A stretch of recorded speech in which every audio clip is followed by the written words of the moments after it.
We have a few items at the top. First, I would like to start, of course, with Sudan.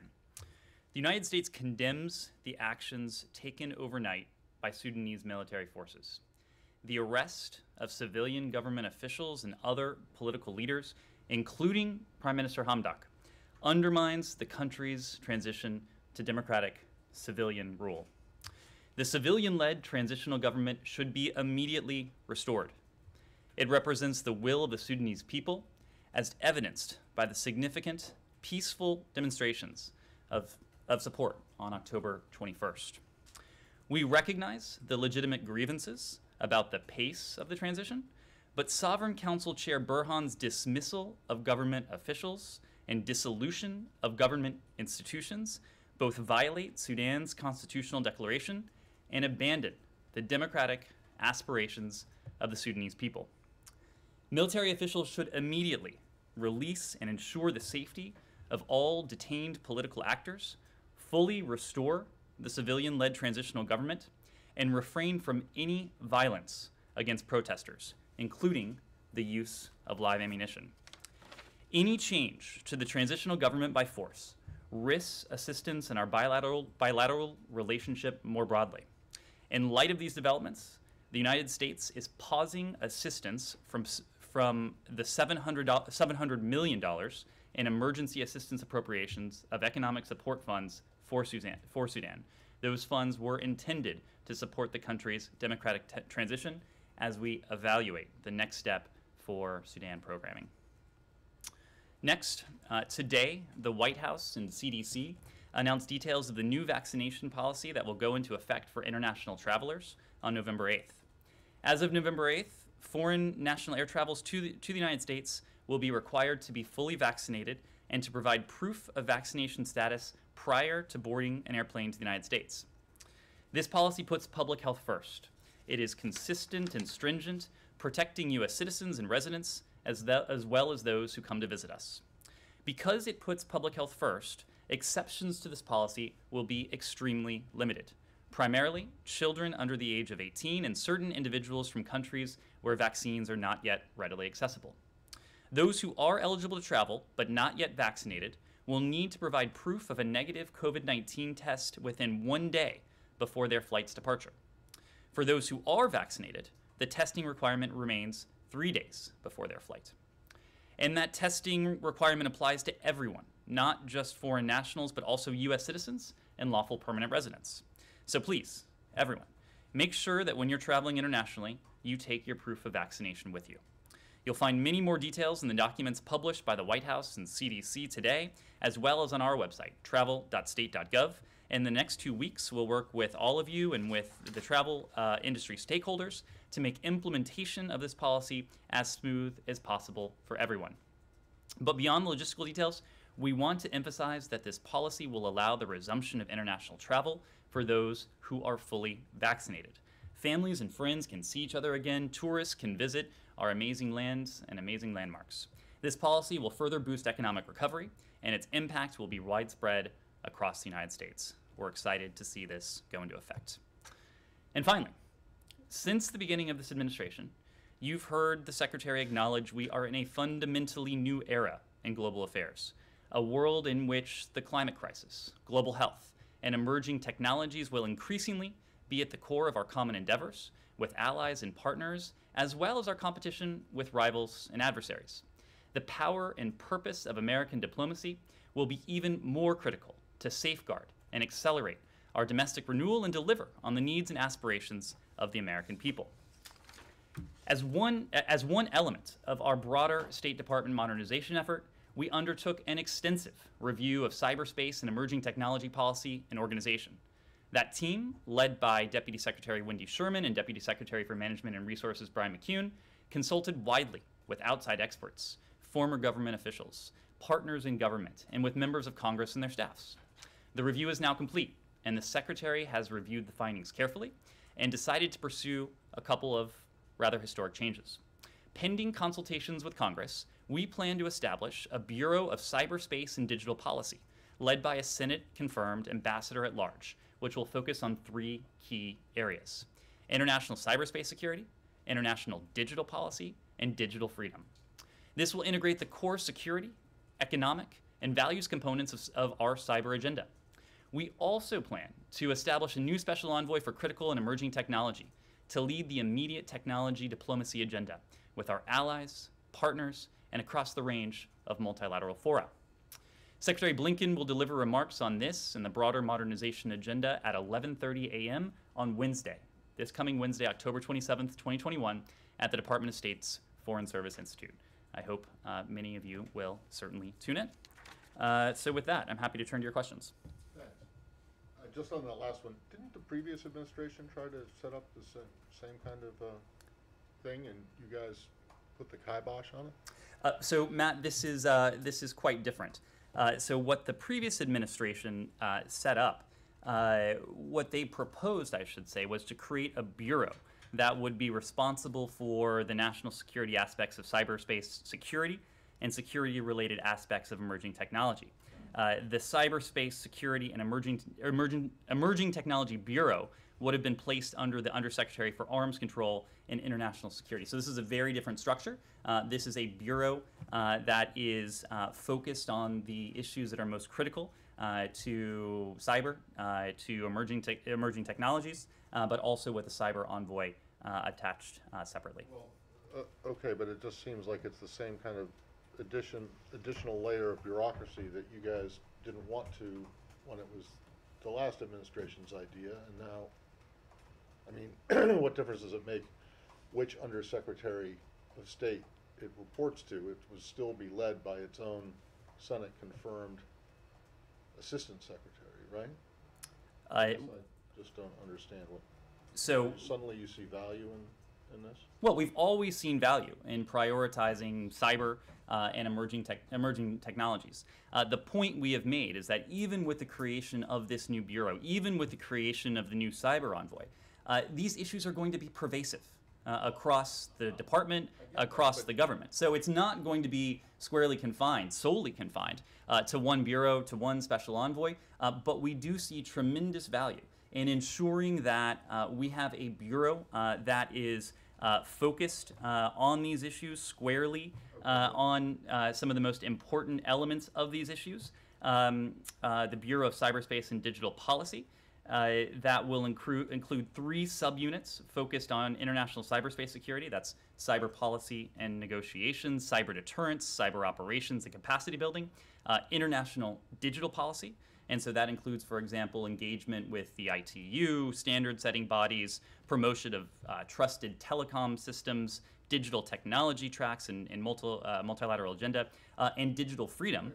But then, of course, with the cyber envoy that comes on top of that, both of them reporting to the Deputy Secretary for at least the first year. So these are 2 empowered components, components that will oversee some of the most critical elements of our work, and again, work that is pervasive across the department, across our diplomacy, and across this administration, allowing us to harness some of the most important tools that will really shape our ability to deliver for the American people in the years to come. I don't want to spend a lot of time on this, but maybe the Secretary or maybe someone else could explain to me exactly what it is that's different about your idea than what was the idea of the previous administration, because frankly, it sounds almost exactly the same to me, except that instead of reporting to the Undersecretary, this one is going to report to the Deputy Secretary. All right, let's move to Sudan.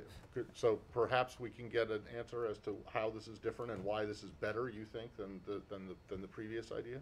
Well, I think I just told you about how this is different from CSET. The new bureau that we're establishing, the ambassador at large that we're establishing. Go ahead. Let's go to Sudan. So it's a portion of the $700 million that you're suspending, right? Or pausing. It is a pause of the $700 million. The entire $700 million. Correct. Okay, so how much of that do you know had already been sent? We are pausing that full amount. Yes. So none of it had been sent. That's correct. All right, and that's just ESF, right? So that's just direct assistance to the Sudanese government. That was assistance for the transition. That's correct. Right. Okay. And what about other things that are covered under the the quote-unquote coup statute? Does that mean that you have determined that what happened is a coup?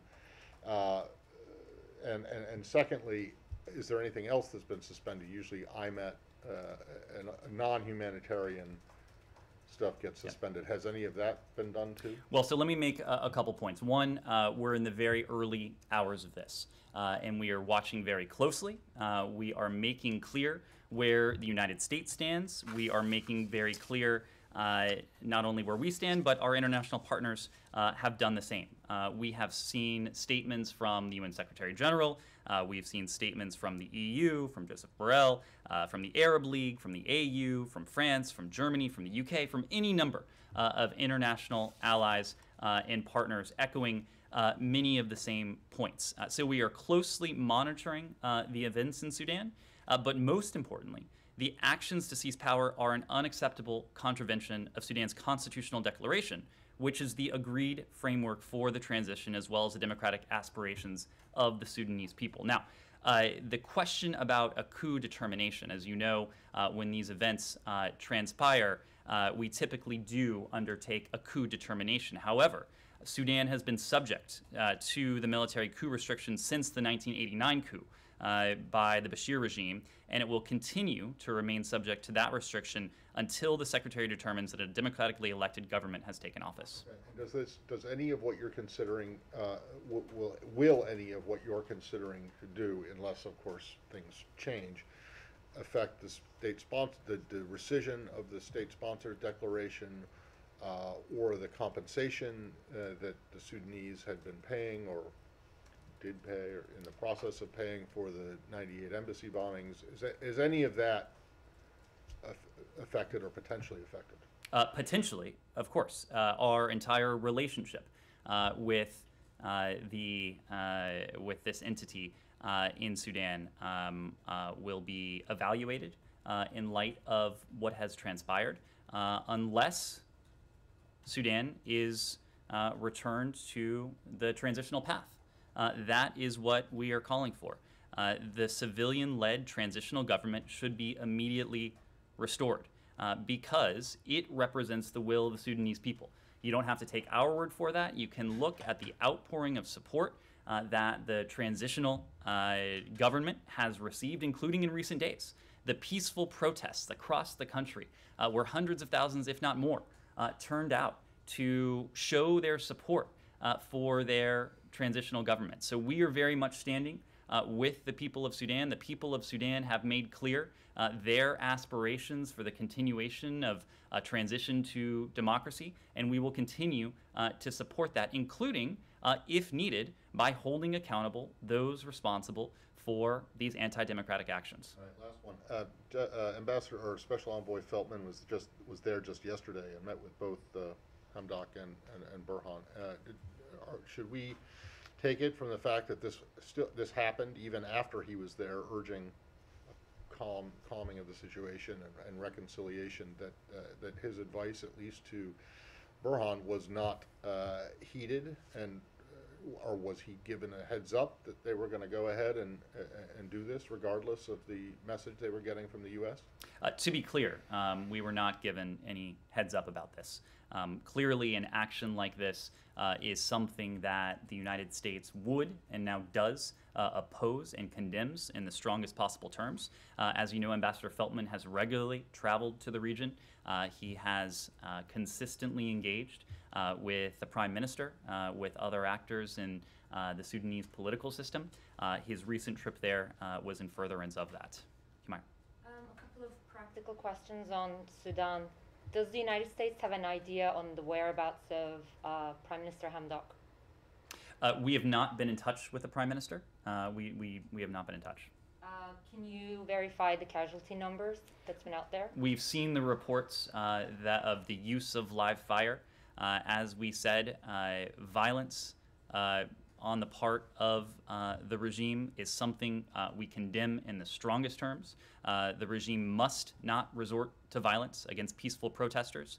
The right of peaceful assembly is something that we defend, that we protect, that we promote the world over, whether that's Khartoum or anywhere else.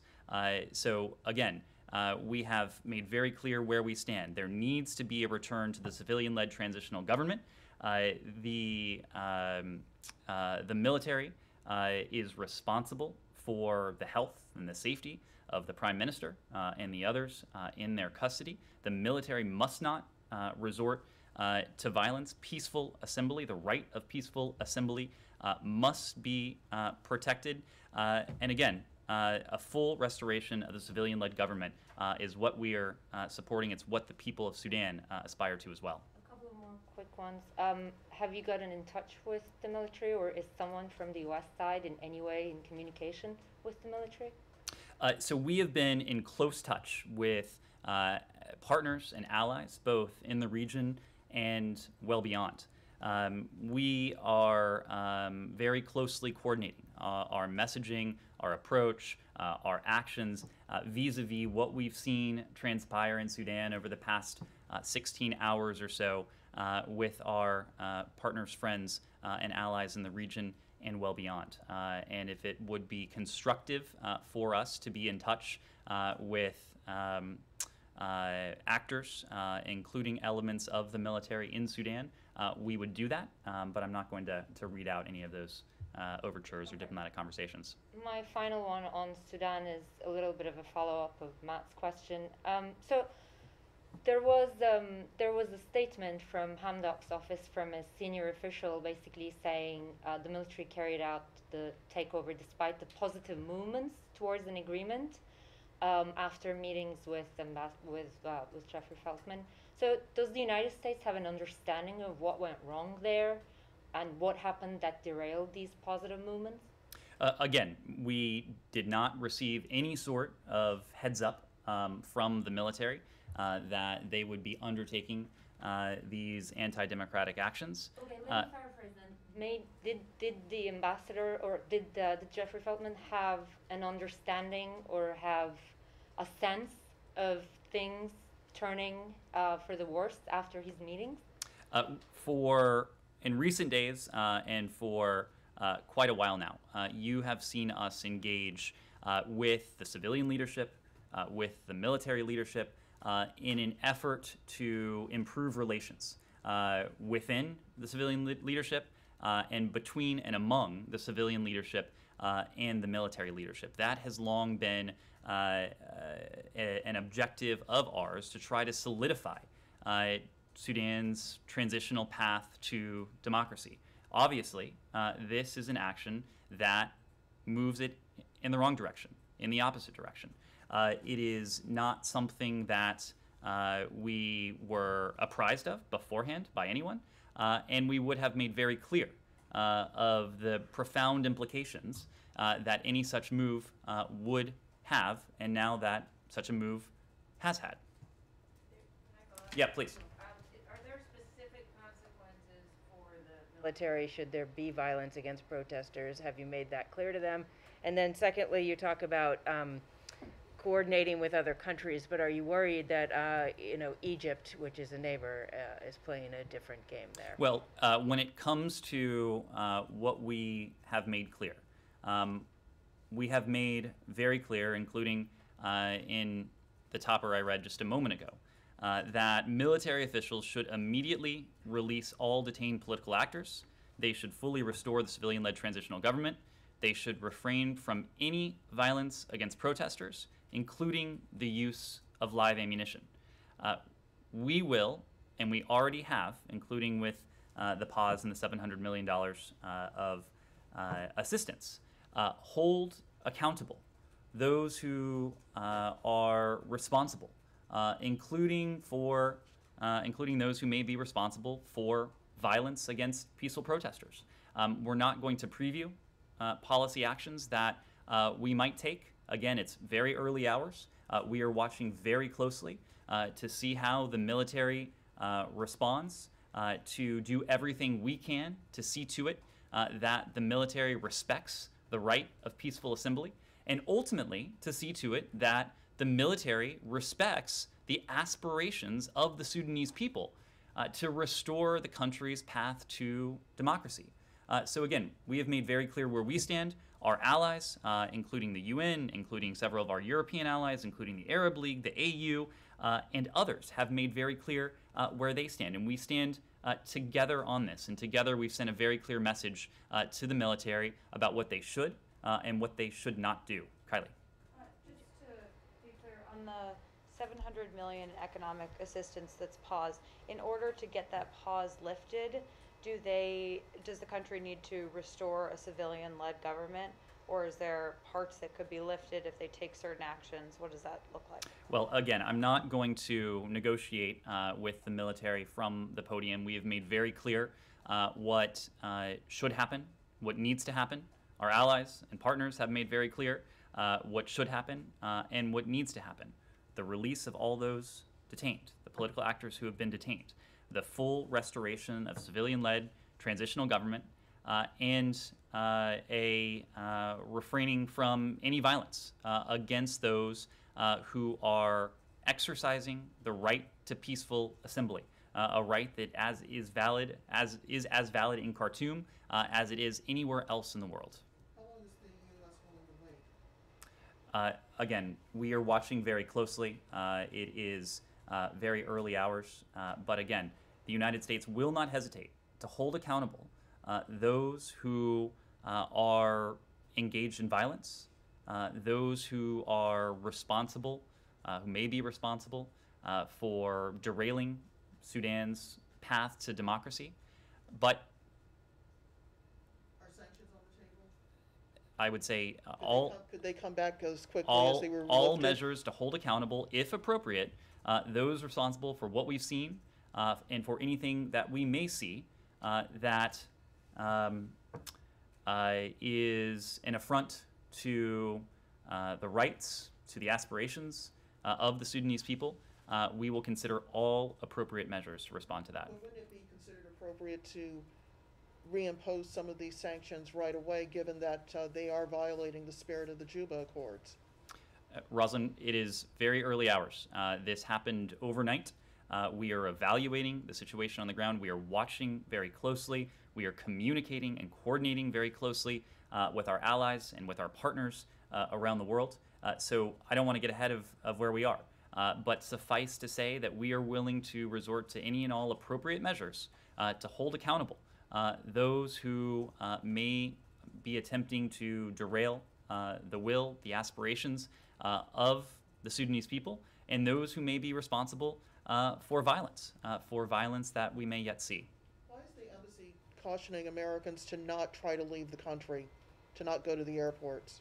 So, as we always do in situations where security is tenuous, the embassy has been in regular touch with the American citizen community in Sudan. Of course, the protection of U.S. citizens overseas is among the highest priorities of this department, and that is why the embassy in Khartoum has issued multiple security alerts today, advising U.S. citizens to shelter in place and to remain aware of their surroundings.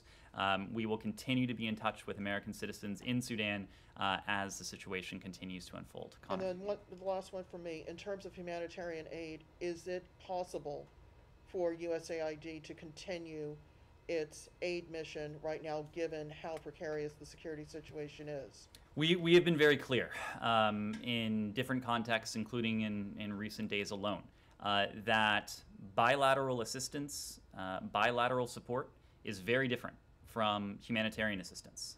But the logistics of actually getting things in, of having people who work for USAID or for affiliated NGOs, it may be very dangerous for them to be trying to help people right now in a place where you have near famine conditions. The Department of State, the U.S. Agency for International Development, we are accustomed to working with our implementing partners on the ground around the world, in some cases operating at some degree of risk to provide needed humanitarian assistance to those who are most in need of it.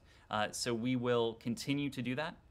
That will not change. Our humanitarian commitment to the people of Sudan will not change. Connor. When you call for restoring the transitional government, General Burhan was a part of that government. Do you have faith in his ability to be a part of that government still, if it is restored?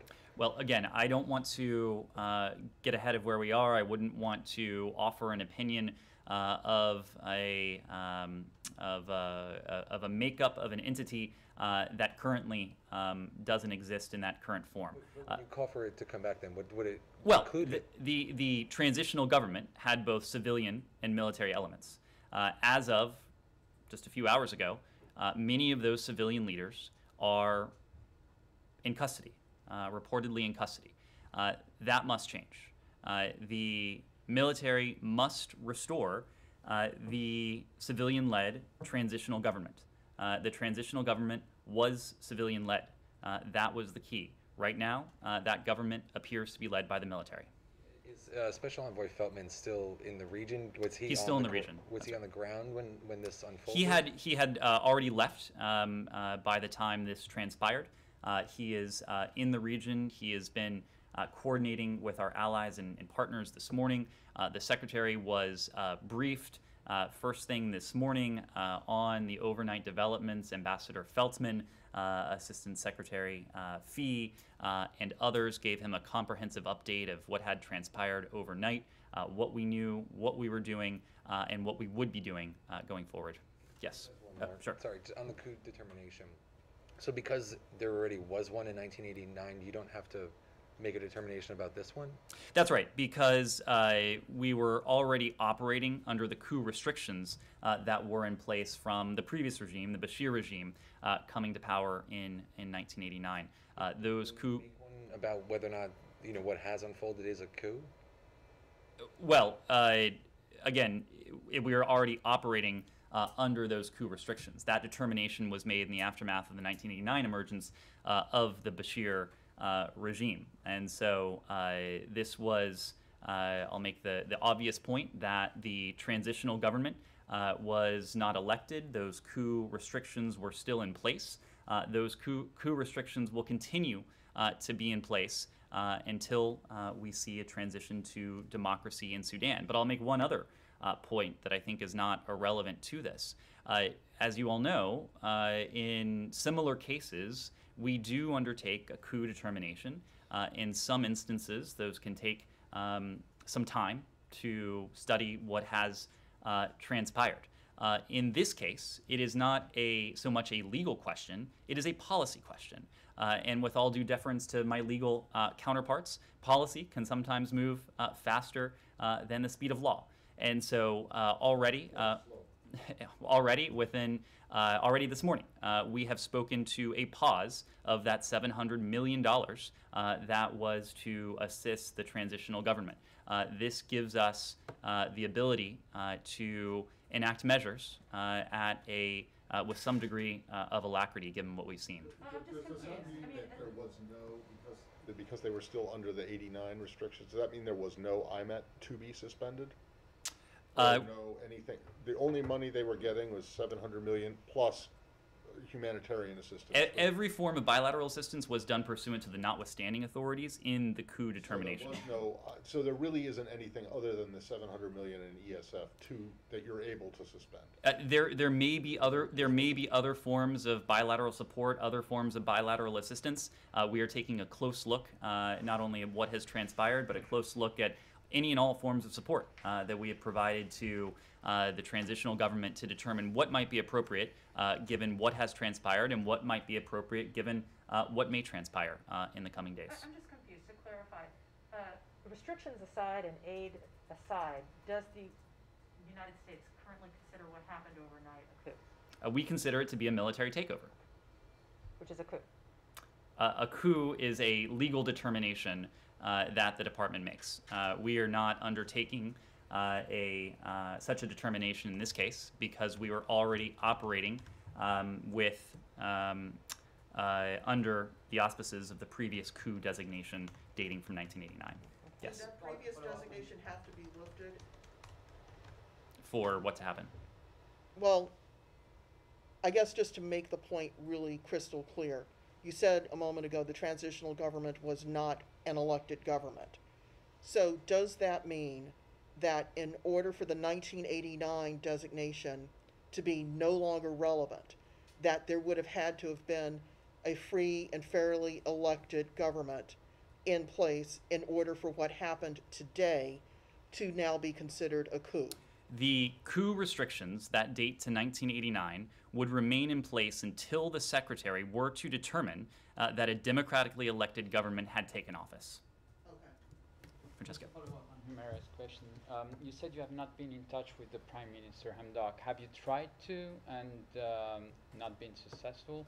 And do you have any idea of his whereabouts and how is he, if he's fine, if he's in good conditions, etc.? We don't have anything to share regarding his whereabouts or his condition. What I will say is that given the reports that the military has taken the Prime Minister and other civilian leaders into their custody, the military is responsible for their safety, for their health, for their conditions. We will hold accountable those military leaders for the health, for the safety of Sudan's civilian leadership. Where Bashir is? Yeah. Nothing that I am in a position to share. Can I switch topics? Sure. I'm curious of what the status is of the U.S. ambassador in Turkey, if you've resolved that issue with Erdogan, and well, anyway, his status. Well, Ambassador Satterfield is in Turkey. He is serving as the United States ambassador to Turkey. We've taken note of President Erdogan's most recent remarks. We will continue to promote the rule of law and respect for human rights globally. The Biden administration seeks cooperation with Turkey on common priorities, and as with any NATO ally, we will continue to engage in dialogue to address any disagreements. We believe the best way forward is through cooperation on issues of mutual interest, and we know that we have many issues of mutual interest with Turkey. Kylie. Speaking of diplomatic presences, there are reports that the EU is going to reopen a diplomatic presence in Kabul. Does the U.S. support that, and where do you guys stand on conversations about a U.S. diplomatic presence in the country? Well, I don't have any reaction on the EU's plans. What I can say is that we coordinate closely with our European allies on a bilateral basis and with the EU as a bloc when it comes to our approach to Afghanistan. And that approach to Afghanistan is essentially one and the same. We have both made clear, including in some of the same fora, the expectations that we have for any future government of Afghanistan. That is that any future government and the Taliban now uphold its counterterrorism commitments, that it upholds the right of free passage for those who wish to depart Afghanistan, that it protects the rights of all of its citizens, including minorities, including women and girls as well, and that it allows much needed humanitarian access for the people of Afghanistan, who are, in many cases, in dire need of that assistance. So that is our approach. That is the approach of many of our closest allies and partners. We'll continue to work very closely with the European Union. You know that just the other week there was a senior level delegation that traveled from Washington to meet with Taliban leaders in Doha, Taliban leaders who had traveled in from Kabul. And the agenda was really predicated on those expectations. Those expectations were addressed in some detail. The following day, there was a meeting between the United States and with many of our closest European allies with the Taliban. And the Taliban, in the context of that session, the US-EU meeting with the Taliban in Doha, heard the same message from the United States and the EU. Because again, we have a common approach to dealing with the Taliban, and that is an approach that, because it is shared with many of our closest partners, we think will be more effective. And what's the status of the shuttered embassy in Kabul? Is it safe? Do you know if anyone's tried to break in? We have seen no reports of anyone attempting to breach the embassy itself. Let's go back to Turkey for a second. It was characterized in Turkish state media that the U.S. and these other countries took a step back. You stand by the original statement, though, calling for the urgent release of Mr. Kavala? What we issued was a statement to underscore that the statement that we put out on October 18th was consistent with Article 41 of the Vienna Convention. We are steadfast in our commitment to promoting the rule of law, to promoting respect for human rights globally. This commitment is unwavering, and we will continue to engage with Turkey as consistent with Article 41. Was the State Department ever contacted at all in the last few days by the Turkish Foreign Ministry about the President's comments, President Erdogan's comments? Look, we regularly engage in diplomatic dialogue with our allies and partners. Of course, that is no different with Turkey, a NATO ally. Our embassy is regularly in touch with their interlocutors. Others, including others here at Maine State, are often in touch with their Turkish interlocutors, but just wouldn't speak to any engagement in this context. Except that on Saturday, you guys said you were going to reach out to the foreign ministry to get clarification of what Erdogan had said. Did you ever get any clarification from the foreign ministry, or are you taking the president's most recent comments as that clarification? And what do you understand that clarification to be?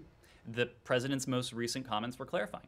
And Ambassador Satterfield is in Turkey, where he is our ambassador in Turkey. What do you understand that clarification to mean? That they're not going to be declared PNG? Look, I am not going to speak to the intent I'm not asking you to speak to the intent. President I'm Erdogan. asking you to speak to the U.S. To your understanding of what the situation is right now at this moment, not on Saturday, not yesterday. The bottom line, speaking for our equities and our entities, is that Ambassador Satterfield is in Turkey, where he is serving as the U.S. Ambassador to Turkey.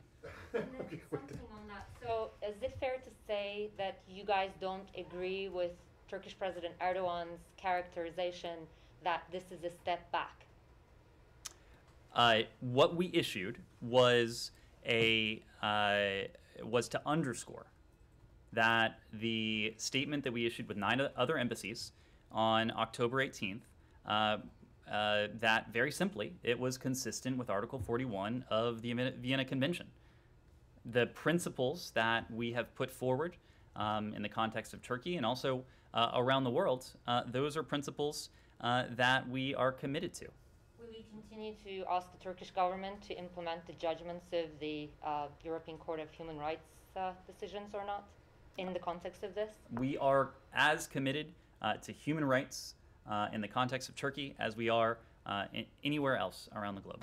So you would you stand by your October 18 statement and you would republish it today as it was on October 18th? The statement was published on October 18th.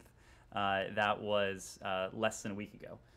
So the principles, the commitments that are in that statement, those are universal principles and commitments that the United States shares, that we share in this case with the 9 other signatories. Yeah, it was not less than a week ago. Well, October 18th. That was exactly a week ago. Exactly a week ago. I'm sorry. Does the State Department have any information whether after this saga, Biden will meet with President Erdogan in Rome? I would leave that to my White House colleagues to address. Nearby. The Israelis seem pretty convinced that they did tell you that they were going to designate these Palestinian NGOs as terrorist organizations, and that they informed you well before the announcement was made.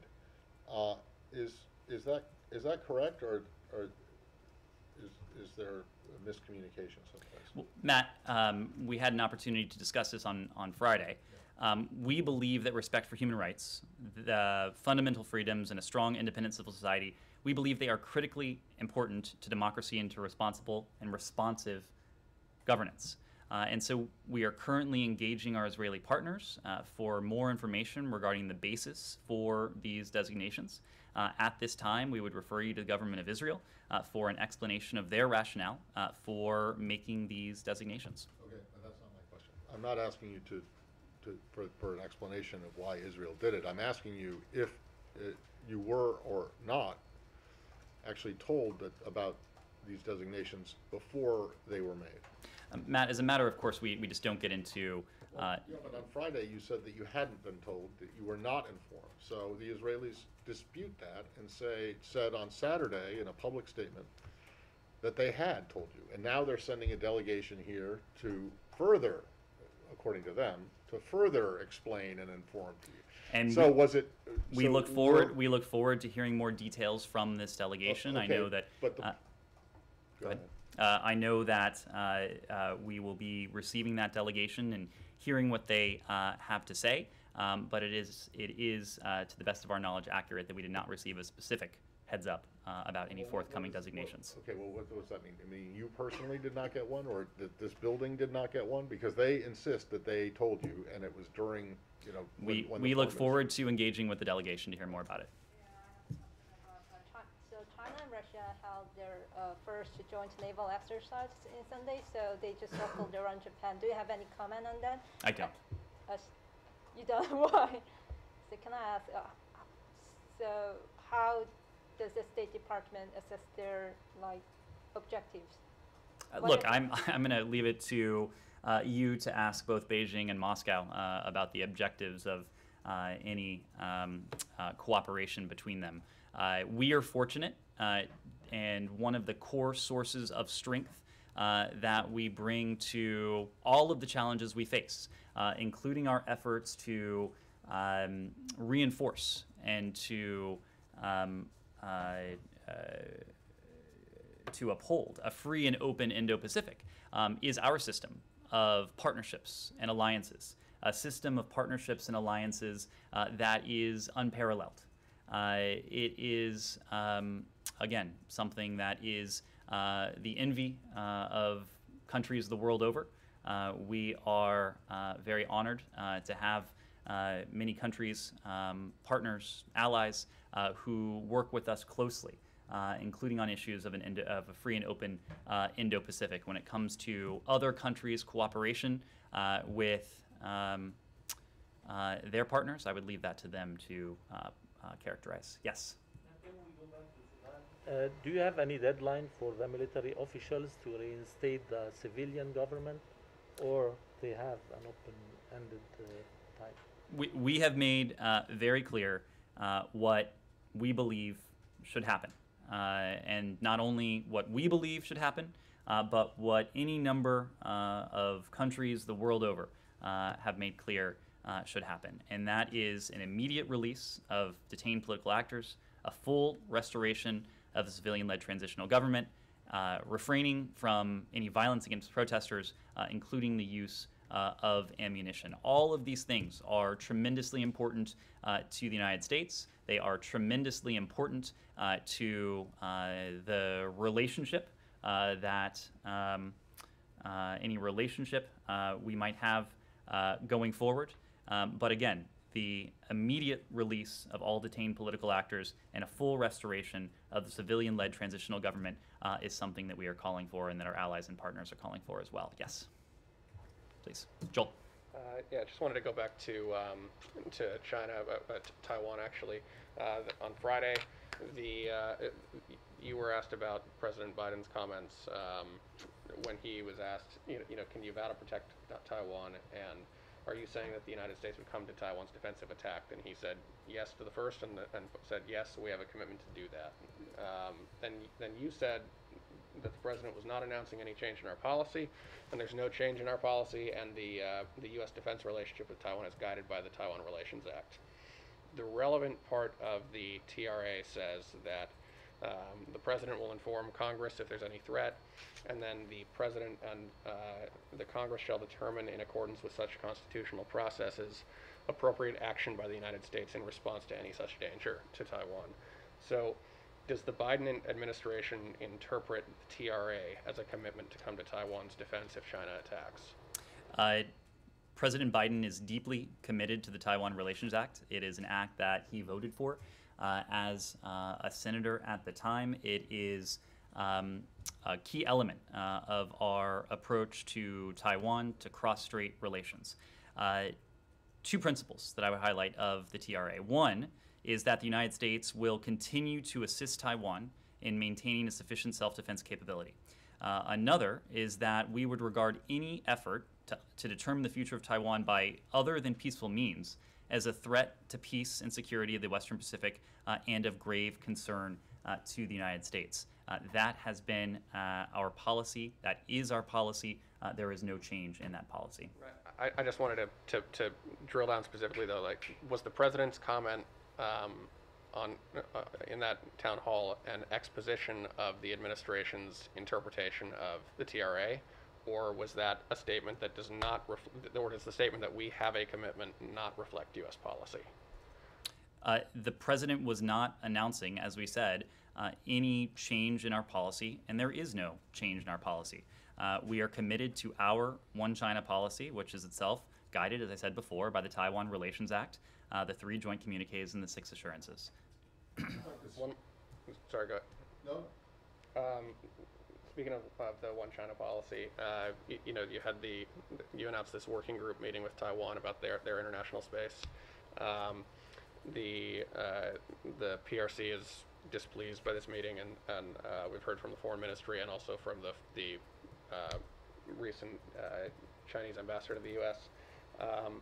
Does this administration interpret the UN General Assembly Resolution 2758 as affirming what Beijing calls the One China principle? Because they're saying that these activities are in defiance of that. Our policy is guided by our One China policy. What you are referring to is the U.S.-Taiwan Working Group meeting that took place on October 22nd. It was a virtual meeting between AIT and TECRO, the Taipei Economic and Cultural Representative Office here in Washington. It convened high-level representatives of the U.S. Department of State and the Taiwan Ministry of Foreign Affairs for a forum on expanding Taiwan's participation at the United Nations and in other international fora. The discussion focused on supporting Taiwan's ability to participate meaningfully at the UN and contribute its valuable expertise to address global challenges. Those include public health, the environment and climate change, development assistance, technical standards, and economic cooperation. This administration believes Taiwan, as a leading democracy, has a lot to offer to the world on these key challenges, including within international fora. Just back to the African continent for a second. This just happened, so I don't know if you have anything on it, but apparently President Sisi has said that he's going to end a state of emergency in Egypt, which has been pretty much there for decades. This comes obviously as just to the south, Sudan has declared a state of emergency, which you've already gone over. If you don't have anything on Egypt, it would be great if you could get something. But in the meantime, you now have 2 of the 3, well, actually 3 of the 3 countries who are involved in the negotiations with you guys and others over the GERD, over the Nile Dam, in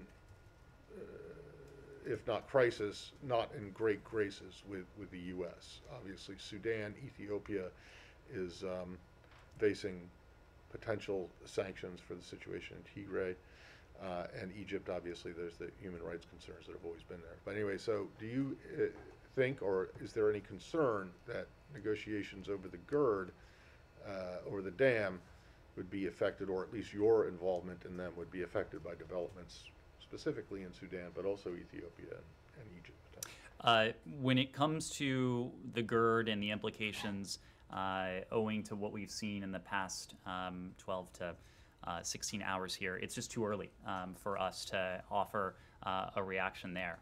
Right now, we are focused on the near term. We are focused on seeing to it that civilian leaders are released, that the transitional civilian government is restored, and that the military doesn't resort to violence against those exercising the universal right to peaceful assembly. There will be time as we watch very closely what unfolds in Sudan to offer you any context, any indication that our approach to the GERD may be changing. Yes, Laura? Also, somewhat related, not to the GERD, but to Sudan's diplomacy in the region. What are you saying, or what are you hearing from your counterparts in Jerusalem and elsewhere in Israel about their partnership with Khartoum and what effect this may have on the Abraham Accords? And if not just in Israel, but if there are also conversations happening in Abu Dhabi or elsewhere with other partners in this accord? The many partners and allies we've spoken with have expressed a similar degree of alarm, concern, and condemnation of what we've seen take place in Khartoum in recent hours. Similar to the approach to the GERD, I think the normalization effort between Israel and Sudan is something that will have to be evaluated as we and as, of course, Israel watches very closely what happens in the coming hours and the coming days. I wouldn't want to weigh into that just yet. Okay, seeing no other, yes, I see one more hand. Just one thing on Iran. Iran will hold a second meeting this month with the European Union's MORA. I remember you saying previously that U.S. doesn't see these meetings as particularly necessary, and this morning we've heard Rob Malley basically saying the efforts are now in this critical phase. So in light of that, do you think these meetings are in a very, accidentally helping Iran further stall the process? And if that's the case, how, in your opinion, in any way, they can help wider process for Vienna? Well, the EU is the JCPOA coordinator, and we are very supportive of the EU's engagement with Iran in that capacity. That said, as I made the point the other day, the ultimate destination needs to be Vienna. The ultimate destination cannot be any other European capital or European city. What we believe, what our European allies believe, what our other P5+1 partners, in this case Russia and the PRC, believe, is that the JCPOA, a mutual return to it, continues to be the best and the most effective means to ensure that, once again, Iran is subject to permanent and verifiable limits on its nuclear program and can never acquire a nuclear weapon. Look, if Iran's goal, as they say, is a return to the JCPOA, they need to engage, and they need to engage in the Vienna format. No other participant can provide answers on the questions Iran reportedly wants to raise, such as guarantees and sanctions and issues pertaining to the lifting of sanctions. Those are issues that need to be worked out in Vienna with the United States, at least in the indirect format that we had during the first 6 rounds of negotiations. Yes. Yes. I do have a question about the Afghanistan announcement that you made on refugees today. Can you just explain what this new program is, why the need to get more volunteer groups involved in this effort? Well, the fact of the matter is that we have seen a tremendous outpouring of public support from Americans across this country. And so what we announced today is a collaboration with the Community Sponsorship Hub, which is itself a sponsored project of Rockefeller Philanthropy. And together we've launched the Sponsor Circle program for Afghans. And what the Sponsor Circle program will do is to enable individuals to get directly involved in welcoming and integrating some of our newest neighbors. In addition to involving Americans in this, the Sponsor Circle program expands the country's capacity to resettle arriving Afghans, complementing the work of the nonprofit resettlement agency partners that PRM and the department and our partners work very closely with. This is just another reflection of the tremendous sense of goodwill and generosity of spirit that we have seen from across this country as we have welcomed these Afghan newcomers. And so this program, with its launch, it will allow individuals to form what are called sponsor circles to provide initial resettlement support and services to Afghans as they build their new lives and join communities across the country. CSH will manage the application process for sponsor circles. CSH will vet, train, and certify sponsor circles, and then match certified sponsor circles with Afghans who in turn agree to take part in the program. There is a website that has been set up. The website details the criteria for sponsor circles who may be interested in supporting Afghans through the Sponsor Circle program. Clear, the State Department already works with like 6 NGOs to resettle refugees from around the world. Is this because there wasn't enough capacity with this massive number of Afghans coming in? This is a way to harness the tremendous enthusiasm, including from private individuals that we've seen across the country. As I said as well, it will expand the capacity of our ability to ensure new Afghan arrivals are welcomed, that they are integrated into their communities. So this is not a substitute for our resettlement partners with which PRM works day in, day out. This is complementary, this is additive, this is a new mechanism that will expand capacity and that will leverage, again, the goodwill and generosity of spirit that we've seen across the country from Americans who want to get involved. Thank you all very much.